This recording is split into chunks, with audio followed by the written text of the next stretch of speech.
매매가도 시세보다 약간 더 저렴할 수밖에 없어요. 실질적으로 같은 집을 사는데 더 싸게 살 수 있는 집이 안녕하세요. 진아이스입니다. 최근 집값이 가파르게 오르고 있어요. 강남 상구, 용산구, 마용성. 그러면서 이게 옆으로 더 번져나가는 그런 양상을 보이고 있는 거죠. 불장이다라는 말도 나오고, 뭐 가계약금 넣은 거 계약 파기부터 해서 매물 걷어들이는 거, 재개발 재건축조차도 입주권 다 걷어들이고 계약을 못하는 이런 상황들. 전세금도 계속 올라가고 있잖아요. 전세 계약까지도 위태위태한 이 상황. 사실은 지난 상반기에 주담대가 3%대 판매가 됐었지요. 그러면서 다시금 3040이 40대도 이 대열에 참여를 했습니다. 이렇게 매수세가 붙고 거래량이 늘면서 집값이 쫙 상승을 하니까 정부에서 가만히 있을 수가 없는 거예요. 그래서 대출 규제를 대대적으로 지금 시행하고 있습니다. 그러니까 이제 갭 투자는 끝난 게 맞지. 갈아타기는 물 건너갔어. 그러면 방법은 없을까? 그럼 지금의 스탠스는 어떻게 하면 되는지 제가 말끔하게 정리해 드리겠습니다. 구독, 좋아요 누르고 오늘 영상 시작해 보겠습니다. 지난 상승장, 그러니까 정말 대세 상승장이라고 하죠. 대한민국 건국 이래 3번 정도 꼽을 수 있는 그런 대세 상승장에 해당이 되는 그때는 이렇게 집값이 상승했을 때 바로 금리 인상, 요 카드를 꺼내기 전에 어떤 카드를 썼는지 혹시 기억하세요? 규제 지역, 조정 대상 지역, 투기 과열 지구. 지금 대한민국에서는 강남 상구, 용산구까지만 규제 지역입니다. 규제 지역이 더 이상 확대되지 않으니까 규제 지역에 대한 개념도 약해지고 있어요. 이전 정부에서는 집값이 무섭게 오르면 규제로 묶었어요. 규제 지역으로 지정을 하면은 사실은 대출은 자동으로 옥죄지거든요. LTV가 규제 지역이 아닌 비규제 지역에서는 최대 70%까지, 규제 지역에서는 한 40에서 60% 이렇게 집값 대비 담보 가치 대비 대출받을 수 있는 금액이 확 줄어들고, DTI라고 해서 내 수입 대비 대출받을 수 있는 것도 투기과열지구 40%, 조정대상 지역 50%, 그 외 지역은 한 60% 정도 이렇게 대출 규제가 자동으로 된단 말이에요. 그때 무슨 일이 일어난지 혹시 기억하세요? 규제로 묶으면 그 규제로 묶인 그 바깥쪽이 쫙 오르고, 또 묶으면 그 더 넓은 바깥쪽이 쫙 오르고, 이걸 뭐라고 불러요? 풍선 효과. 그 풍선 효과 때문에 어쩌면 집값 상승을 더 부추기고 집값 상승 지역을 더 넓혀주는, 지방까지 조정 대상 지역 아닌 곳이 거의 없을 정도까지 그렇게 묶었지만 집값 못 잡았잖아요. 이렇게 학습된 효과 때문인지 이번에는 규제 지역 카드 말고 어떤 카드를 지금 들었다 놨다 해요? 토지거래 허가구역 카드를 들었다 놨다 지금 하고 있어요. 이렇게 할 거야, 집값 더 오르면, 하고 엄포를 놓는 거죠. 어떤 면에서는 토지거래 허가구역 카드는 사실 지자체에서 허락을 받아야지만, 실거주를 해야지만 이게 매수가 가능하기 때문에 훨씬 더 매수 조건이 까다로운 거예요. 그 카드를 지금 쓸지 말지 하고 있는데 집값이 무섭게 오르니까 바로 대출 옥죄기로 들어갔습니다. 그럼에도 불구하고 이번에는 규제 지역을 묶는 것보다 토지거래 허가구역으로 묶는 것에 더 진심이다. 거기다가 2024년 스트레스 DSR 1단계, 그리고 9월부터는 지금 2단계 시행이 되고 있어요. 이름만 들어도 벌써 스트레스 받죠.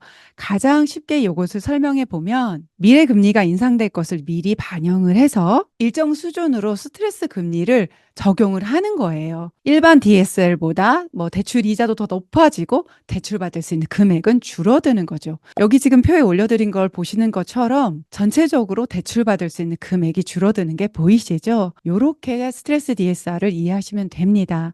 이렇게 대출을 규제하는 건 가장 큰 이유가 집을 사는데 뭐가 필요해요? 돈이 필요하죠. 네, 유동성을 조이는 거예요. 이 유동성을 확 조이면 대출이 없어서 집을 아예 못 사거나 집을 살 수 있는 수준들이 많이 떨어지겠죠. 그러면서 시장이 주춤하거나 가격이 도로 내림세로 돌아설 수도 있어요.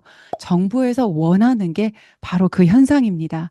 지금 불장의 불을 끄고 싶다. 이게 정부의 스탠스입니다. 이번에 대출 규제에서 가장 뜨거운 감자가 뭐예요? 전세입자 대출까지 막는다. 모든 전세입자는 아니에요. 집을 새로 매수하면서 전세를 맞추는. 그러니까 집을 샀는데 너가 들어가지 않는 거네? 전세를 맞춰? 어머, 너 투기구나. 이렇게 다시 한번 정의를 바꾸는 거죠.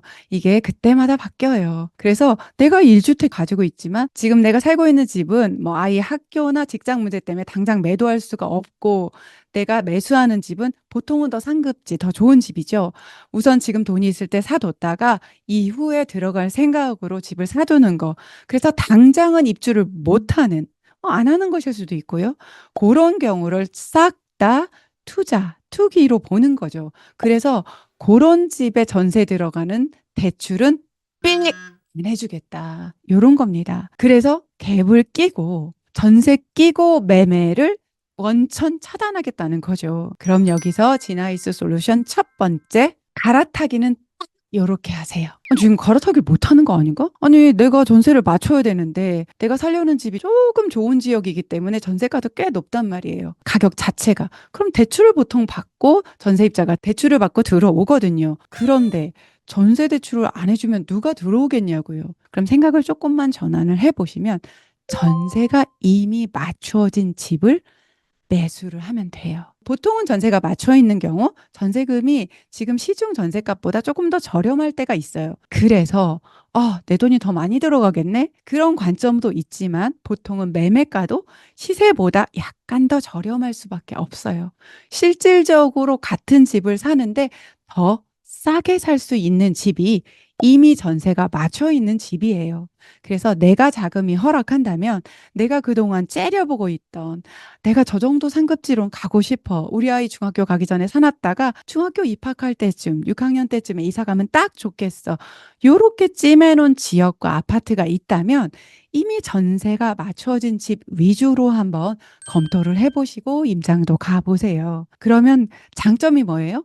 대출을 일으킬 필요가 없어요. 그리고 지금 이미 전세가 맞춰 있기 때문에 전세를 새로 맞출 필요도 없어요. 원하는 날짜에 잔금 맞추기도 굉장히 수월합니다. 요런 게 사실 틈새예요. 다들 대출이 안 돼서 안 된다고 할 때 시장에 나가보고 보다 저렴한, 매수세가 끊기면 그만큼 가격을 조정하기도 더 좋은 시장이 오거든요. 그런데 이번에 대출을 옥죄이다 보니까 자금이 융통이 안 돼서 매매 시장 전체가 조금 더 얼어붙을 수도 있고 시세도 주춤할 수 있고 혹여 시세가 약간 떨어질 수도 있어요. 그럼 이럴 때 집을 사는 게 맞을까? 이걸 가장 고민하시는 분들이 누구예요? 무주택자분들. 어떨 때는 아픈 손가락 같은 조건은 항상 제일 좋아요. 지금 현재 정부처럼 무주택자한테 집을 살 때 이렇게 혜택이 있는 그런 시절이 한 번도 없었어요. 그렇지만 무주택자는 항상 준비가 안 돼 있어요. 돈이 준비가 안 될 수도 있지만 제가 볼 때는 항상 어디를 사야 될지, 집을 사는 게 맞는지 아닌지 이 자체가 준비가 안 돼 있는 거죠. 지나이스 솔루션 두 번째, 무주택자분들은 무조건 이렇게 하세요. 무조건 공부하세요. 이제는 제가 이렇게도 말 안 할게요. 그 공부 저랑 하세요. 아니요, 저랑 안 해도 돼요. 어떤 방법을 선택하든지 제발 공부합시다. 시장이 주춤하면 오히려 다 또 떠나요. 이제 부동산 또 끝났어. 이런 얘기가 나올 수도 있고요. 아니면 이렇게 대출 기자를 하는데도 여전히 시장이 뜨거울 수도 있어요. 뜨거우면 뜨거워서 내가 지난번에 봤던 가격보다 비싸서 못 산다. 싸늘하게 식으면 겉봐라, 부동산 또 내린다. 내리면 내려서 못 사고 오르면 비싸서 못 사고. 그런데 무주택자 여러분에게 꼭 말씀드리고 싶은 거는, 저도 전세 살아봤고 전세에서 쫓겨나 봤고 무허가 집에도 전세 살아봤고, 그런데 제가 집값도 잘 안 오르던 그 산 옆에 내 집을 처음 마련했을 때 그 안정감, 곰팡이도 많고 집값도 더디게 오르지만 아예 안 오르는 구간도 있었어요. 그렇지만 내 집이라 누가 나가라고 안 하고, 뭐 2년 4년 만에 새 전셋집 알아보러 다니고 전셋값 오를 때마다 가슴이 철렁하고 대출 더 일으켜야 되나, 지금이라도 사야 되나, 그런 고민 안 해도 되고, 정말 내 집이 주는 안정감, 아이들한테 2년마다 4년마다 이사 가고 새 친구 사귀어야 되고 이제 자리 잡고 학원 다니고 있는데 새로운 학원에 적응해야 되고, 이 모든 불안정감을 안정이라는 궤도에 올려놓는 게 내 집 마련이에요. 내가 산 집이 뚝뚝뚝 떨어질 집이고 나중에 매도도 안 되는 그런 집은 사면 안 되잖아요. 그러니까 기본적인 공부 저랑 하셔도 되고요.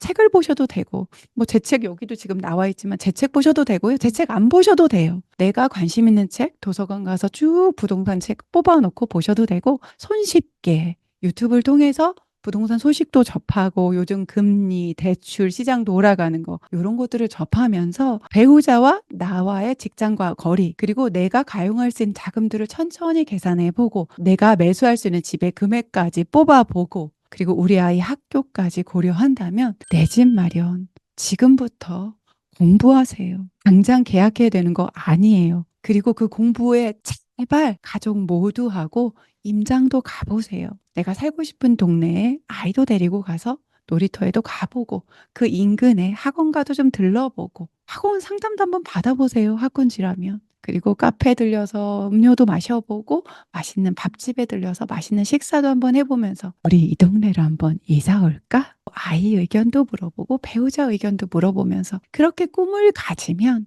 공부가 훨씬 더 재미있어요. 그리고 돈을 모으는 과정도 고통스럽지만은 않아요. 요거는 지금 제 수강생들도 꿈이 생기니까 돈 아끼는 거 힘들지 않더라. 즐겁게 감내할 수 있게 되더라. 이런 이야기를 하거든요. 앞으로는 기준금리 인하라는 큰 키워드가 눈앞에 있습니다. 곧 실행될 것 같아요. 그래서 시장이 어떻게 변화하는지 본인이어도 꾸준히 공부하시면 그 시장의 흐름이 보일 거예요. 그리고 제 채널을 꾸준히 보신다면 그런 시장의 움직임 변화, 그리고 나는 어떤 스탠스를, 어떤 포지션을 유지해야 되는지, 움직여도 되는지 아닌지 구체적으로 말씀드리고 제가 그 길을 함께 갈 겁니다. 오늘 내용 정리해 보겠습니다. 대출 규제, 전세자금 대출까지 막는다? 내가 매수한 집에 직접 들어가지 않으면 그 집 전세 맞출 땐 전세 대출 안 해준다. 그러니까 집을 못 사겠네? 아니요. 이미 전세가 맞춰져 있는, 혹시 그 전세가가 낮아서 매매가도 저렴한 그런 물건들을 사기에 좋은 시장이 될 수 있습니다. 그리고 시장의 추이를 잘 지켜봅시다. 집이 없는 무주택자분들은 언제까지 무주택자일 건지 저는 집을 사려고 막 강요할 생각은 없습니다. 그렇지만 여러분이 진지하게 고민해 보세요. 그리고 시장이 좀 주춤하거나 약간 하락을 보이거나 아니면 상승세가 둔화되거나 이럴 때일수록 차근차근 공부해 보고 매수세가 약하다는 건 뭐냐면 부동산에 나가는 사람도 줄어드는 거예요. 그럼 그때 나 같은 불인이도 용기 내서 부동산에도 한번 가보고 내가 살고 싶은 지역에 우리 가족 모두 함께 가서 식사도 해보고 동네 구경도 해보는 진짜 공부를 한번 해보세요. 그렇게 스스로 보셔야 내 마음이 진짜 결정이 됩니다. 이 결정은 항상 가져가고 함께 하시고 그 결정하고 차근차근 공부하는 모든 과정에 지나이스가 함께 하겠습니다. 그러니까 여러분 구독, 좋아요 늘 눌러주시고 빠르게 이렇게 시장 변화하는 소식 받아보실 수 있도록 딸랑딸랑 알람 설정까지 부탁드립니다. 함께 가요 우리. 오늘도 미라클.